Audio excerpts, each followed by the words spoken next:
It's Madden NFL 24. And if it's in the game, it's in the game. It's the Tennessee Titans and the New Orleans Saints. And it's coming up next.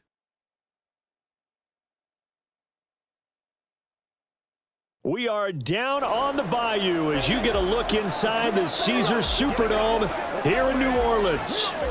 Straight ahead, we've got a pretty good one on tap here, as it'll be the Tennessee Titans taking on the New Orleans Saints.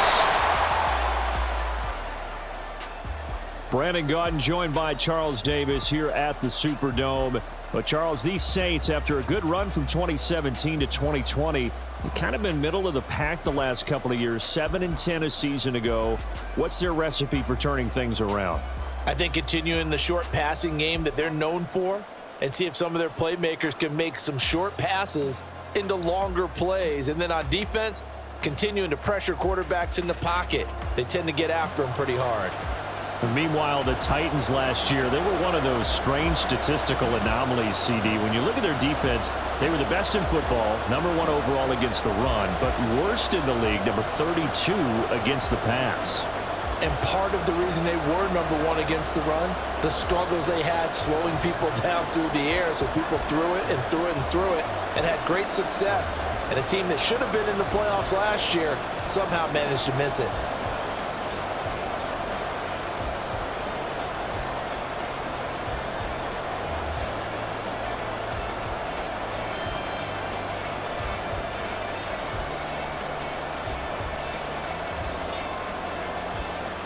Get strapped in. It's just about time to get the party started. And we are underway from the Superdome.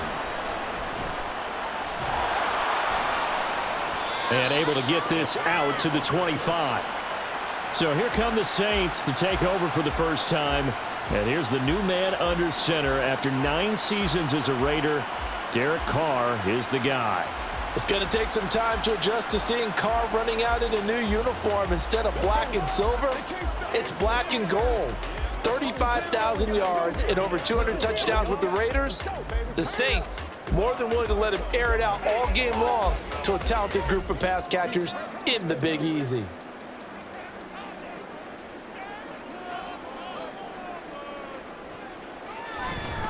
In his 7th season now, here's Alvin Kamara. And he is met at the line of scrimmage, and he goes down right there. Call it no gain on the game's first play. And it's 2nd down now.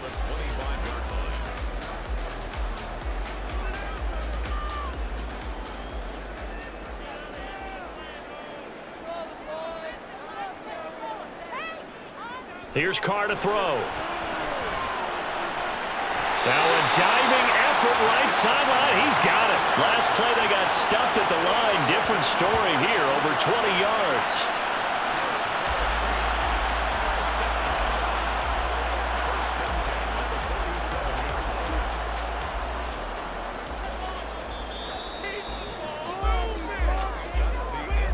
No score after 1 on EA Sports.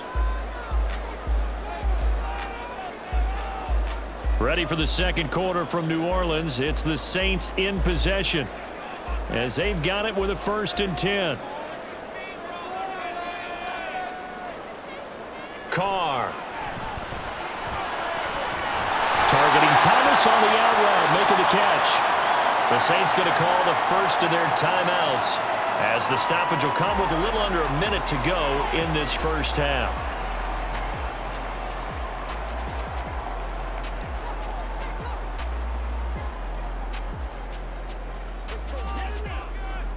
Could we get a touchdown in this first half after all? It's 1st and 10.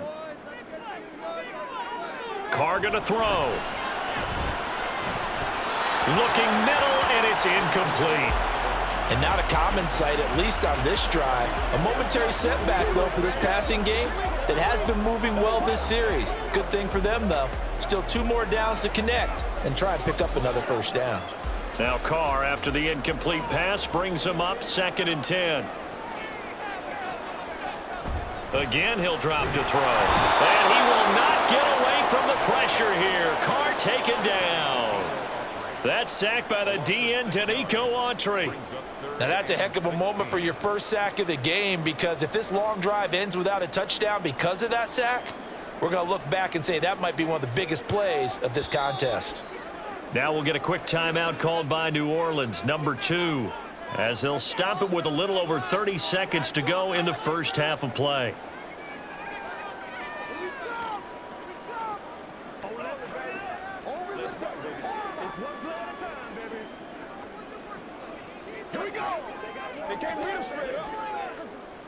Got an extra defensive back out there for the Titans now here for third down. Now Carr. Pass taken in by his big tight end. And he's going to have another first down as the tackle's made at the Titans' 17-yard line. That was no 3rd and 2. That was 3rd and 16, but they get the conversion anyway. Now a timeout signaled for, and they'll get it with 10 seconds to go before halftime.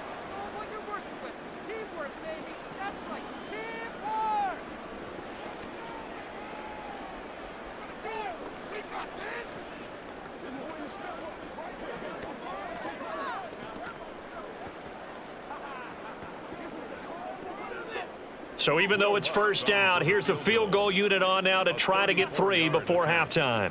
From the right hash, just a 34-yard attempt. The kick by Lutz is good. And we have action on the scoreboard just before halftime. It's 3-0. So an opening drive field goal maybe doesn't whip this crowd into a frenzy, but I think that they will take the early lead. There's no doubt about it. They will always take the early lead, and maybe that celebration comes later if they play well and they can break things open. But right now, this is all about letting the offense just get settled in.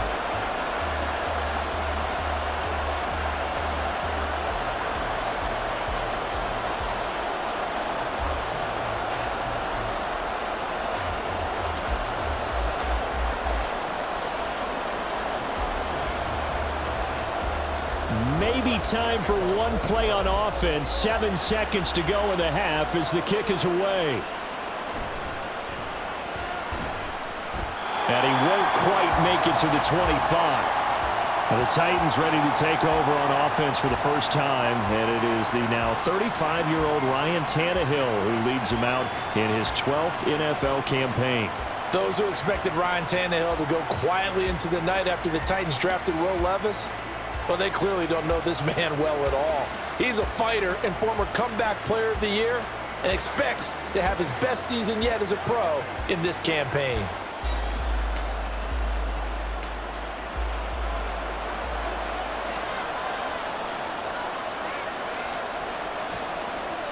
All that remains is to snap this once, and that'll do it for the first half of play. So we've hit halftime, just a field goal separating these two teams at the break. As we'll get you over to Orlando, where standing by is Jonathan Coachman. He has our EA Sports Halftime Report. All right, BG, thanks very much, and welcome one and all to our beautiful new downtown Orlando studios for this EA Sports Halftime Report. If you missed the first half, there's not much to get you caught up on. Just the lone field goal accounting for the entirety of the scoring. A 3-0 game to this point, as both defenses have been strong so far. Okay, Coach, adjustments likely going to play a big role in this third quarter in what's been a tight contest so far.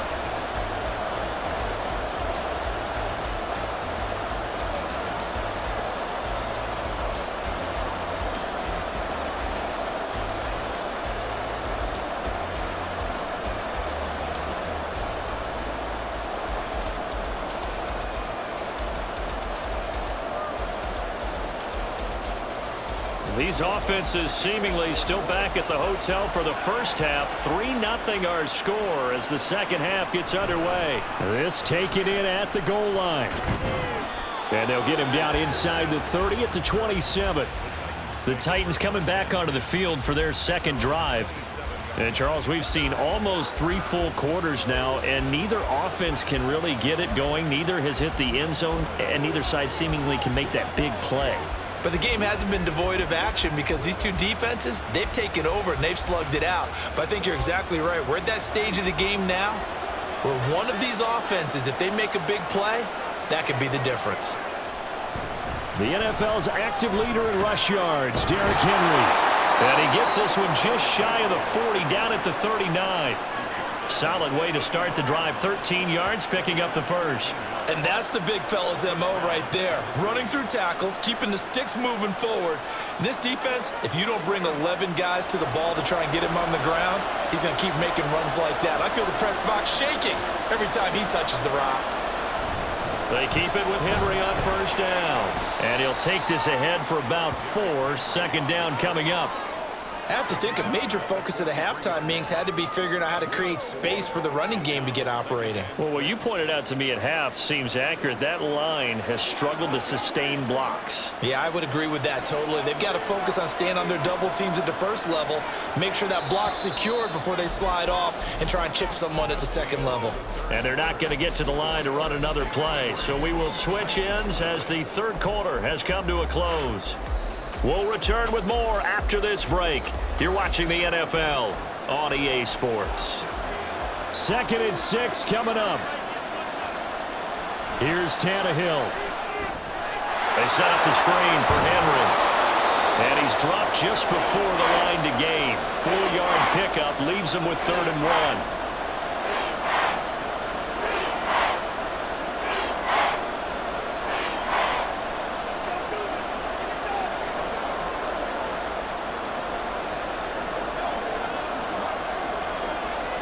This definitely 4-down territory at this point, but a critical 3rd down here.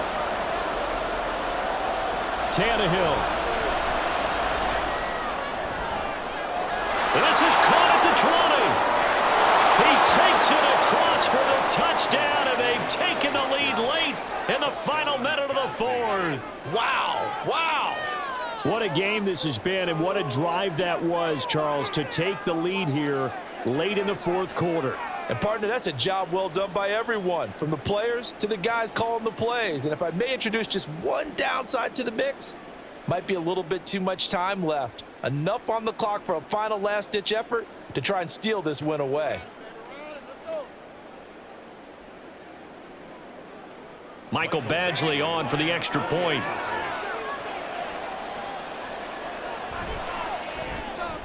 And this is up and good to make it 7-3.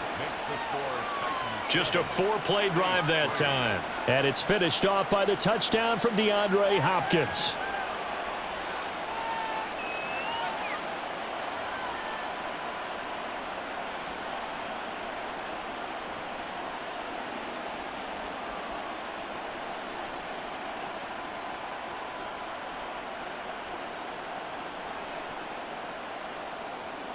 The kickoff team on the field now as they will send this one away.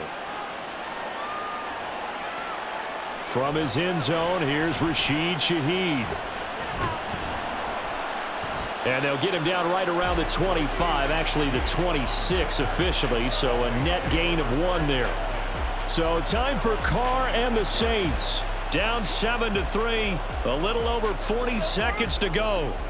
They need a touchdown. A field goal is worthless now as they come up on 1st and 10.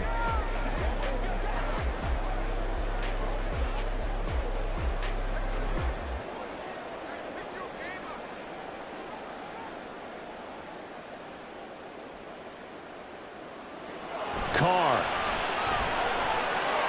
Oh, and that's going to sabotage their comeback plans. It is intercepted. Picked by Kevin Byard, and he will return this one to the 30-yard line. When you talk about making winning plays, that is a winning play at this stage of the game. To come up with that interception, huge. I like how you identified that, because most people think winning plays are the offense trying to get it done. In this case, nursing a lead, they found a way to make a play on that side of the ball and maybe finish things off.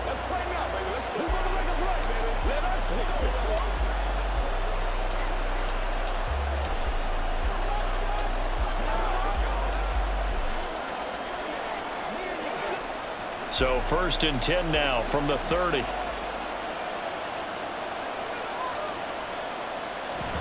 We got to have 2 hands on the football here as they run on 1st down. The Saints going to call the first of their timeouts as they'll stop it with a little over 30 ticks to go in the football game.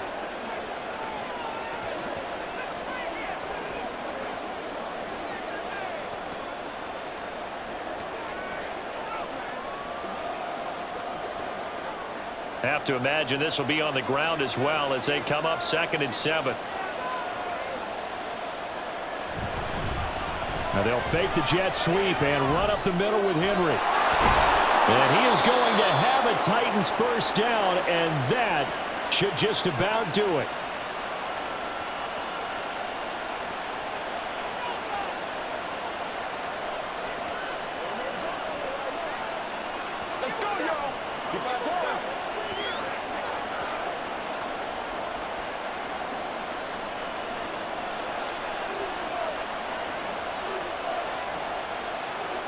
The Titans go victory formation down to a knee.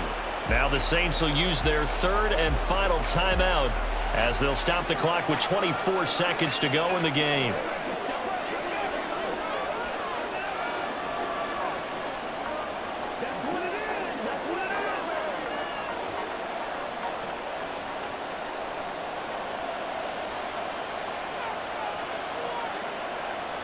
Tannehill to a knee, and that ought to be the final act of this ball game.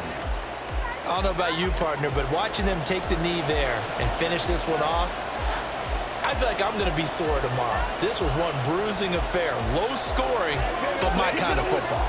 Not a work of art, but maybe in your world, a little bit of a work of art. You like the defensive side. I thought it was pretty. I can't help myself. I thought it was pretty. And it ends in a kneel down as the clock rolls down to zeros. Well, obviously, Charles, this was by no means an offensive track meet. I mean, the defenses were the story in this ball game. But, hey, they got enough points to get the job done, and at the end of the day, that's all that matters. You're absolutely right about that, partner. In such a low-scoring game, it completely changes everything you had planned to do out there. Fortunately for them, they got just enough scoring to bring home the win. And in this type of a game, to play their defense, that became one of their biggest keys. So